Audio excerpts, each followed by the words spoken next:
Gold, trusted gold buyers. మీరు తాకట్టు పెట్టిన బంగారాన్ని విడిపించి ఈ రోజు ఉన్న మార్కెట్ ధరకు కొనబడును. అట్లా నన్ను చాలా ప్రేమగా చూసుకున్నారు. తర్వాత ఆయనతో 12 సినిమాలు చేశాను. 12లో 9, 10 హిట్లే. అసలు హిట్ కాందేది సార్. తర్వాత చిరంజీవితో 14 తీశాను. 14 సినిమాలు చిరంజీవి గారితో. సో నా అదృష్టం ఏంటంటే 3 తరాలతో చేశానమ్మా. అవును సార్. రామారావు, బాలకృష్ణ, మళ్ళీ తారకరత్న, మళ్ళీ నాగేశ్వరరావు, నాగార్జున, సుమంత్, కృష్ణ, మహేష్ బాబు, సోమబాబు కొడుకు రాలేదు కానీ తర్వాత శ్రీకాంత్ కొడుకుతో కూడా మళ్ళీ అసలు ఇంట్రడ్యూస్ చేసిందే మీరు. సూపర్. అసలు అలా ఇట్స్ ఆల్ డెస్టినీ అమ్మా. నేను ప్లాన్ చేసింది కాదు. People are really blessed to work with you sir. నా అదృష్టం ఏంటంటే ఇంతవరకు ఏ హీరో కూడా నా డైరెక్షన్ అంటే ఆయన వద్దులేండి అనలా. ఎవరు సార్ అనేది ఆ మాట? ఎలా సార్ అంటారు ఆ మాట? నారాయణరావు నాది చాలా మంచి కాంబినేషన్ అమ్మా. నేను మాట్లాడను కాబట్టి నా తరఫున ఆయన మాట్లాడేవాడు స్టేజ్ మీద. ఆయన పిక్చర్ ఒకటి ఆడితే నేను పోటీగా ఇంకో పిక్చర్, నాకు పోటీగా ఆయన ఇంకో పిక్చర్, ఇట్లా చాలా ఫ్రెండ్లీ వాతావరణంలో జరిగిందన్న. అప్పట్లో ఈ ఇండస్ట్రీ ఎలా ఉండేది సార్? అంటే సినిమా మార్కెటింగ్ పరంగా కావచ్చు, టాప్ హీరోస్ని సినిమాలు చేయడానికి కన్విన్స్ చేసే విధానం కావచ్చు, మీ డైరెక్టర్స్ మధ్యలో ఉండే ఆ పోటీతత్వం కావచ్చు, అంటే ఎలా ప్లాన్ చేసేవారు మీరు అప్పటి ఆ స్ట్రెస్ని, కాంపిటీషన్ని హ్యాండిల్ చేయడానికి? ఇప్పుడు రామారావు కానీ లేకపోతే వీళ్ళకి కానీ వాళ్ళకి కానీ గంటలు కథ చెప్పేవాళ్ళం కదమ్మా. చెప్పేవాళ్ళు కాదు. అంతకుముందు వాళ్ళు ఏం చేశారు, మనం ఈసారి కొత్త డిఫరెంట్ ఏంటి, ఓ 20 మినిట్స్ 30 మినిట్స్లో లైన్ ఓహో ఓకే అయిపోయిందమ్మా. లేకపోతే ఇంకోటి చూడండి అంటే అంతే. ఆ తర్వాత ప్రొడ్యూసర్స్ కూడా చాలా మంచి ప్రొడ్యూసర్సు. నాకు ఎంతసేపు ఏంటంటే ప్రొడ్యూసరు 100% నష్టపోకూడదు. రెస్పాన్సిబిలిటీ. ఎందుకంటే వాళ్ళు వడ్డీలకు తెచ్చి అది చేసి 100% సక్సెస్ అవ్వాలి అనే స్పిరిట్తో ఉండేది. అందుకనే మ్యాక్సిమం అడిగినవాడు 38 డేస్లో తీసామమ్మా. అంతేనా? 38 రోజుల సినిమా అయిపోయింది. జ్యోతి 28 రోజులు. అరే ఏదైనా కూడా 40-45 రోజులమ్మా మ్యాక్సిమం. ఆ తర్వాత ఈ జిప్పులు ఇవన్నీ వచ్చిన తర్వాత కొంచెం అప్పుడైనా కూడా నేను 70 రోజులు దాటలా, 60-70 రోజులు. అలా ఒక పక్కన తెలుగు, ఒక పక్కన హిందీ.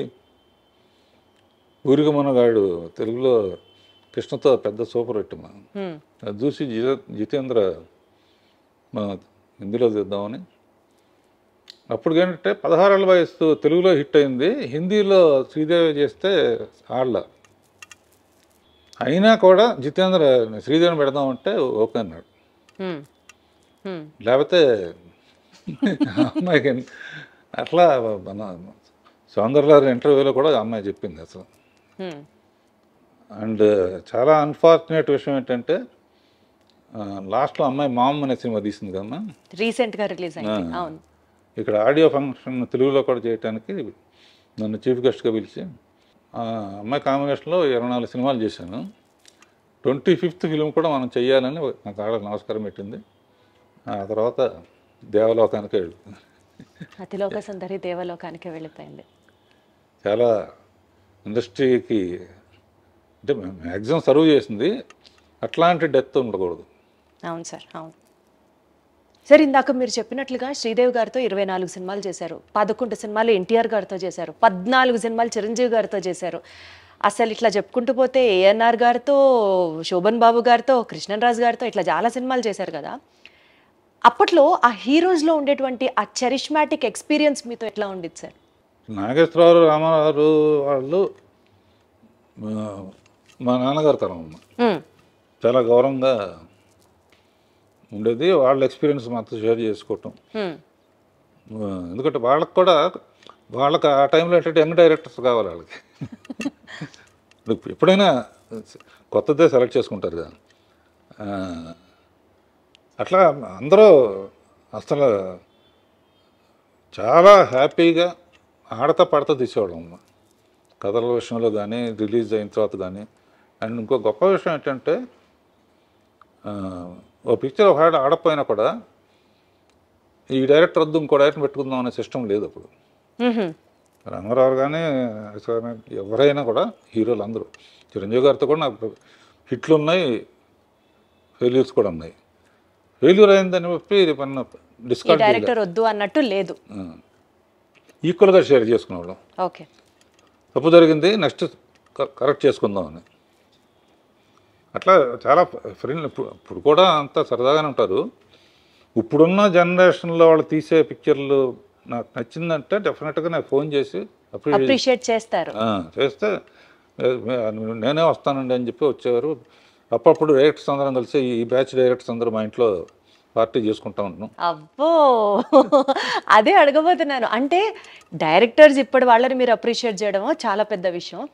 ఇందాక మీరు అన్నట్లు 3 తరాల హీరోలని మీరు ఇంట్రడ్యూస్ చేశారనుకోవచ్చు, వాళ్ళతో కలిసి చేశారనుకోవచ్చు. ఎన్టీఆర్ గారి దగ్గర నుంచి, ఏఎన్ఆర్ గారి దగ్గర నుంచి ఇట్లా చెప్పుకుంటూ పోతే జనరేషన్స్ వైజ్ సినిమాలన్నీ మీరు చేశారు ఆ హీరోలతో. ఆ జనరేషన్ గ్యాప్కి మీరు ఎలా అడ్జస్ట్ అయ్యేవారు రాఘవేంద్రరావు గారు? ఎలా హ్యాండిల్ చేసేవారు? వాళ్ళతో ఫ్రెండ్లీగా ఉండేవాడు. వాళ్ళ మెయిన్గా అమ్మో రాఘవేంద్రరావు చాలా సీరియస్గా ఉంటారు అనుకుని వస్తారు. ఓహో, వచ్చిన తర్వాత కొంచెం మామూలుగా ఫ్రెండ్లీగా ఉంటాం, కొంచెం ఫూరిష్ జోకులు వేయటం. నా చుట్టూ కూడా ఎప్పుడు ఎంటర్టైనింగ్గా ఉండే వాళ్ళతోనే ఉంటాను నేను. చాలామంది ఇప్పుడు ఉన్న బ్యాచ్లో కానీ బయట ఫ్రెండ్స్ కానీ, సినిమా ఫ్రెండ్స్ కన్నా బయట ఫ్రెండ్స్లో కానీ సరదాగా ఏ దేశం వెళ్ళినా కూడా వాళ్ళతో వెళ్ళటం, అక్కడ ఏదో ఒకటి చేయటం, ఏం లైఫ్ని లైట్గా తీసుకోవటం. అద్భుతం. అంటే మిమ్మల్ని ఇంట్రడ్యూస్ చేస్తున్నాను అని కొంచెం ఆ భయము, ఆ బెరుకు నాకు కూడా ఉండింది. భయపడుతూ వచ్చాను, అమ్మో చాలా తక్కువ మాట్లాడతారు అనుకుంటా. కానీ కెమెరా సాక్షిగా చెప్తున్నాను, సార్ని కలిసిన తర్వాత అసలు ఇంటర్వ్యూ ఎంత జాయ్ఫుల్గా, హ్యాపీగా, అసలు నాకు ఇప్పుడు టెన్షనే లేదు రాఘవేంద్రరావు గారు. స్ట్రెస్ అంతా పోయింది, ప్రశాంతంగా మాట్లాడుతున్నట్టుంది మీతో. మెయిన్గానమ్మా ఇప్పుడు మనకు సామెత ఉంది కదమ్మా, కొత్త నీరు వస్తే పాత నీరు వెళ్ళిపోతుందని. నేను ఒక స్టేజ్లో అవును కొత్త తరం వచ్చినప్పుడు మనం సైడ్ ఇవ్వాల్సిందే, ఆపలేం కదా, ఆపాల్సిన అవసరం కూడా లేదు. మనకు డైరెక్షన్ తప్ప ఇంకేం తెలియదు. బిఏకి పెద్ద ఉద్యోగం రాదు. నెక్స్ట్ తెలిసింది ఏంటి అని ఆలోచిస్తే డ్రైవింగ్ తెలుసు. చాలా రిచ్ మ్యాన్ దగ్గర డ్రైవర్గా పనికొస్తాను తప్ప డైరెక్షన్ తప్ప ఏమీ తెలియదు. అప్పుడు ఆలోచించి అప్పుడే రామోజీరావు ఈటీవీ అన్నీ పెట్టారు. సీరియల్స్ చేసి శిష్యులకు అప్పచెప్పి రష్ చూసి అప్పుడప్పుడు షూటింగ్ దగ్గరికి వెళ్ళి మ్యూజిక్ చేసి సినిమా లాగానే ఉంటుంది అని శాంతినివాసం అని మొదలుపెట్టి రాజమౌళిని డైరెక్టర్గా పెట్టాము. ఓ, అలా మీరే ఇంట్రడ్యూస్ చేశారా? అంతకుముందు నాకు చంద్రబాబు గారు ఎలక్ట్రానిక్ మీడియా అడ్వైజర్గా నాకు అవకాశం ఇచ్చినప్పుడు రాజమౌళి, ముడపూడి వర, గంగరాజు వీళ్ళందరూ కూడా యాడ్స్ చేసేవాళ్ళు సోషల్ అవేర్నెస్ కోసం. అద్భుతంగా చేసేవాడు రాజమౌళి. అప్పుడు శాంతినివాసం కథ అనుకుంటే అతనే మొత్తం కథ అవుట్లైన్ చెప్పాను. అతను 1000 ఎపిసోడ్లకు సరిపడా. సో అప్పుడప్పుడు చెట్టుకు వెళ్ళేవాడిని. నేను అనుకున్న చెప్పిన తర్వాత రష్ వచ్చిన తర్వాత చూస్తే నేను చెప్పిన దానికన్నా బాగా తీసేవాడు. సో అక్కడి నుంచి ఇక కాన్ఫరెన్స్ వచ్చి స్టూడెంట్ నెంబర్ 1కి నేను పర్యవేక్షణ చేసి తన డైరెక్టర్గా పెట్టారు. పెట్టినప్పుడు ఊరినే అతను సక్సెస్ఫుల్గా 2-3 సినిమాలు అయిన తర్వాత ఆర్కే నుంచి వచ్చావు కదా, నీకు ఎప్పుడు వీలుంటే డబ్బులతో నాకు పని లేదు, నీకు ఎప్పుడు వీలుంటే అప్పుడు నాకు కూడా ఒకటి చేయంటే ఆఖరికి బాహుబలి అని గిఫ్ట్గా ఇచ్చాడనమాట. నేను మా అల్లుళ్ళు కలిసి తీసాం. సో ఇప్పుడు అంటే ఇప్పుడు సరే ఆ తరం అయిపోయింది. సీరియల్స్ తరం ఇప్పటికీ జరుగుతుందమ్మా. 25 ఏళ్ళ నుంచి ఆ సీరియల్స్ అన్నీ కూడా ఒక స్టాండర్డ్, ఒక క్వాలిటీకి ఒక నిదర్శనం లాగా తీస్తున్నారు మీ బ్యానర్ నుంచి వచ్చేటువంటి ఆ సీరియల్స్ కానివ్వండి. తర్వాత మా అన్నయ్య కోరిక మీద ఆర్కే ప్రొడక్షన్స్ అని పెట్టి ఫస్ట్ చేస్తే నందమూరి రామారావు బ్రాండ్ ఉండాలని చెప్పి బాలకృష్ణ అడగానే బాలకృష్ణ హ్యాపీగా మా డేట్స్ అడ్జస్ట్ చేసి ఇచ్చాడు. అలా ఆర్కే బ్యానర్లో మా అన్నయ్యతో అల్లరమగుడు అల్లరిపోయాడు, కొన్ని ఫెయిల్ అయినా కొన్ని సక్సెస్ఫుల్గా. అండ్ మా అన్నయ్య గారి పిల్లలు మా పిల్లలు అందరూ కలిసే పెరిగారు కనుక అంతా జాయింట్ ఫ్యామిలీ లాగా.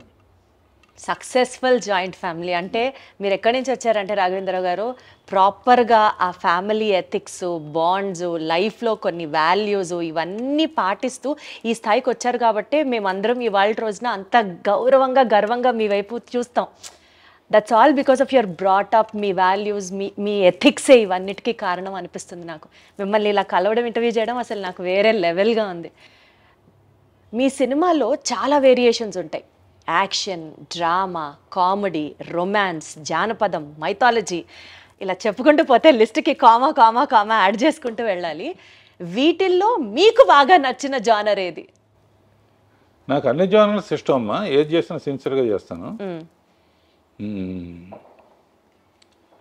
అసలు కామెడీను గ్లామర్ లేకుండా అసలు ఆలోచించాను అసలు ముందు. కామెడీ గ్లామర్ లేకుండా సినిమా ఉండదు అసలు. ఎందుకంటే జస్ట్ అబ్జర్వ్, అన్నమయ్య సినిమాలో కూడా 2 క్యారెక్టర్స్ని పెట్టి గుండు హనుమంతరావు బ్రహ్మానందని పెట్టి, అంటే తర్వాత మోహన్ బాబు, సేఫ్టీ అంటే అన్నీ ఉండాలి అనే ఒక స్ట్రాంగ్ బిలీఫ్ అమ్మ నాకు. రాఘవేంద్రరావు గారి సినిమా అంటే ప్రేక్షకుడికి ఫుల్ మీల్స్ అంతే. అది మెయిన్ ఉద్దేశం అమ్మ. ఎప్పుడన్నా హారర్ కానీ సస్పెన్స్ థ్రిల్లర్ కానీ అలాంటివి ట్రై చేశారా అండి? అసలు మీకు ఇష్టమా అవి? హారర్ సినిమా చూస్తే తల దించుకుంటాను నేను. అది దెయ్యం వస్తుందని తెలియగానే డాన్ మ్యూజిక్ రాగానే ఇట్లా చూడండి అనమాట. ఆ సౌండ్ అయిపోయిన తర్వాత లేస్తాను. ఊరిని శాంపుల్కి వేటగాళ్ళలో ఒట్టి నిజం హారర్ కాదు, ఒక బంగ్లాలో నుంచి నేను వేయడం ఇది పాటలాగా ఇది పువ్వులు పూయిన తోట అని ఫైనల్ కాదు, అక్కడ మదరే విడిపిస్తాడని. అంతకన్నా హారర్ జోన్లోకి వెళ్ళారు అసలు? అది చూడండి, అసలు థియేటర్కి వెళ్తాను, అది ఆ ఎపిసోడ్ వచ్చినప్పుడు మటు తల తెంచుకుంటాను అనమాట. అదొకటి, గొంతులో క్యాన్సర్, సిగరెట్లు అన్నీ కూడా తల ఉంచుకుంటారు. సో అసలు అలాంటివి కూడా చూడరు? అంటే ఏదైనా అన్ప్లెజెంట్ అనిపించింది అసలు చూడరు యూజువల్గా? బాధ వేస్తుంది, వచ్చింది ఎంటర్టైన్మెంట్ కోసం. Got it.